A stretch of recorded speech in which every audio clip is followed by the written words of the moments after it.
The last rule for integers is for multiplication and division, and it's probably the easiest rule we have to deal with.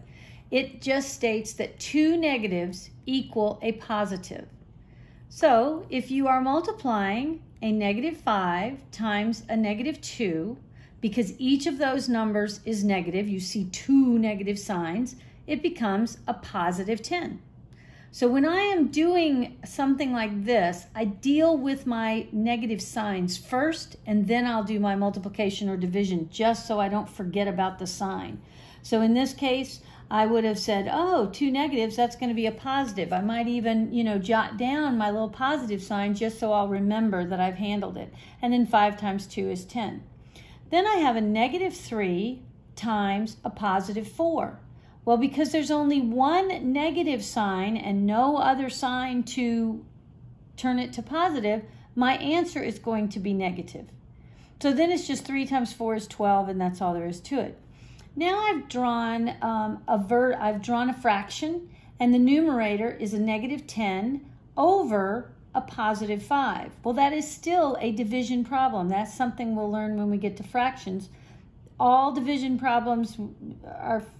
fractions are, in fact, a division problem. The top number divided by the bottom number.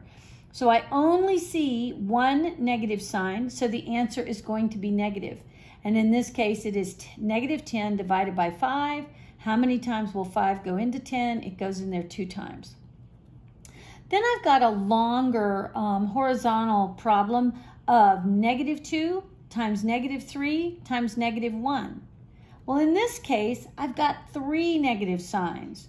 So what you need to realize is that 2 negatives make a positive.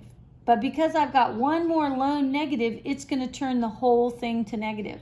So I don't care if I had 24 negative signs, but then I got my 25th one, that's going to make everything go negative. So you could even say, instead of 2 negatives make a positive, you could say an even number of negative signs make it positive, and an odd number, notice I have 1, 2, 3 negative signs, make the answer negative. So these two went together to become a positive, but then times this other single negative sign made the answer go negative. So the answer in this case is -6. So -2 times -3 times -1 becomes -6.